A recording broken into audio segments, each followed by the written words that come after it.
माजी आमदार संतोष सांबरे यांच्या नेतृत्वात बदनापूर तहसील कार्यालयात शेतकऱ्यांसोबत अतिवृष्टी सरसकट अनुदान संदर्भात तीव्र निदर्शने करत निवेदन देण्यात आले। अतिवृष्टीमुळे झालेल्या शेती व पिके नुकसानीचे पंचनामे करून शेतकऱ्यांना 50,000 हेक्टरी आर्थिक मदत मिळावी यासाठी शिवसेना उद्धव बाळासाहेब ठाकरे पक्षाच्या वतीने बदनापूर येथे जोरदार निदर्शने करण्यात आली व बदनापूर विधानसभा मतदारसंघासह जालना जिल्ह्यात अतिवृष्टी सदृश्य पाऊस झाल्यामुळे शेतकऱ्यांना जास्तीत जास्त नुकसान भरपाई व आर्थिक मदत देण्यात यावी या विशेष मागणीसाठी शिवसेना उद्धव बाळासाहेब ठाकरे पक्षाच्या वतीने माजी आमदार संतोष सांबरे यांच्या नेतृत्वाखाली तहसीलदार हेमंत तायडे यांना निवेदन देऊन मागणी करण्यात आली।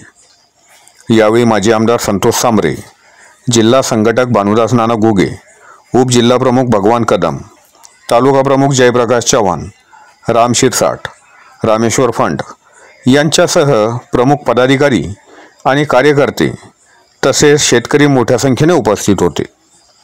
यावेळी बोलताना माजी आमदार संतोष सांबरे म्हणाले की संपूर्ण जिल्ह्यात अतिवृष्टीमुळे व ढगफुटी सदृश्य पावसामुळे प्रचंड नुकसान झाले आहे। सगळीकडे पावसामुळे पिके भुईसपाट झाल्याचे चित्र सध्या पाहायला मिळत आहे।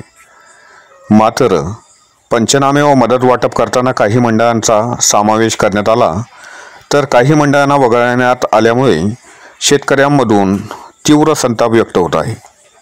या शेतकऱ्यांना मदत मिळणार की नाही असा संभ्रम शेतकऱ्यांमध्ये निर्माण झाल्यामुळे शेतकरी चिंताग्रस्त झालेला आहे, असेही ते यावेळी म्हणाले।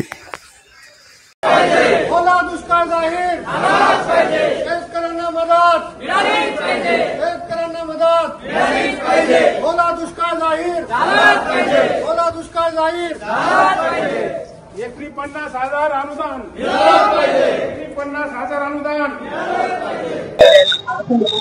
संपूर्ण महाराष्ट्रात जालना जिल्ह्यामध्ये मोठ्या प्रमाणात अतिवृष्टी झालेली असताना सुद्धा आमचा बदनापूर तालुका हा अतिवृष्टी बाधित क्षेत्रामधून वगळण्यात आलेला आहे।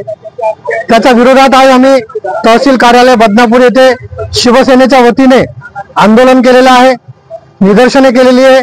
तहसीलदारांना आम्ही या ठिकाणी इशारा दिलेला आहे की जर बदनापूर तालुक्यातल्या प्रत्येक गावामध्ये अतिवृष्टी झालेली आहे ते अतिवृष्टी बाधित क्षेत्रातून वगळण्यात आलं तर यापेक्षाही तीव्र आंदोलन सर्व शेतकऱ्यांना सोबत घेऊन आम्ही या ठिकाणी करणार आहोत। तातडीने कुठल्याही प्रकारचा सोपस्कार न पाडता बदनापूर तालुका पूर्णपणे हा ओला दुष्काळ जाहीर करावा, अतिवृष्टी बाधित क्षेत्र म्हणून जाहीर करावं असं निवेदन आम्ही आज तहसीलदारांना दिलं। शिवसेनेचे सर्व पदाधिकारी या ठिकाणी आमच्या सोबत आहेत।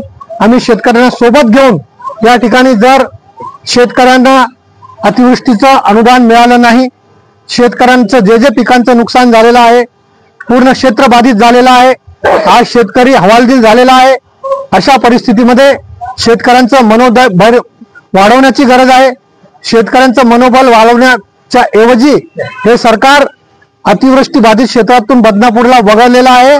या सरकारचा आम्ही शेतकऱ्यांच्या वतीने या ठिकाणी धिक्कार केलेला आहे आणि जर येत्या 2-4 दिवसामध्ये त्यांनी बदनापूर तालुका अतिवृष्टीमध्ये घेतला नाही तर यापेक्षाही तीव्र आंदोलन आम्ही या ठिकाणी उभं करू। तहसीलदार साहेबांकडून तुम्हाला काय आश्वासन मिळालं?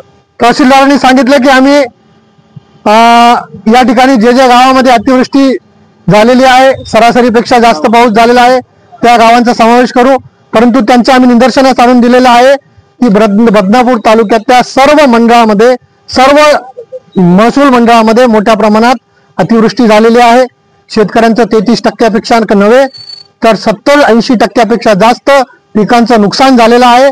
म्हणून बदनापूर तालुक्यातल्या प्रत्येक गावामध्ये अतिवृष्टी जाहीर करा आणि प्रत्येक शेतकऱ्यांना सरसगट 50,000 रुपये हेक्टरी अनुदान शेतकऱ्यांना देण्यात यावं अशी आम्ही या ठिकाणी मागणी केलेली आहे। तुमच्या मागण्या मान्य झाल्या नाही तर आम्ही यापेक्षाही तीव्र आंदोलन शेतकऱ्यांना सोबत घेऊन या बदनापूर तहसील कार्यालयामध्ये घुसू आम्ही।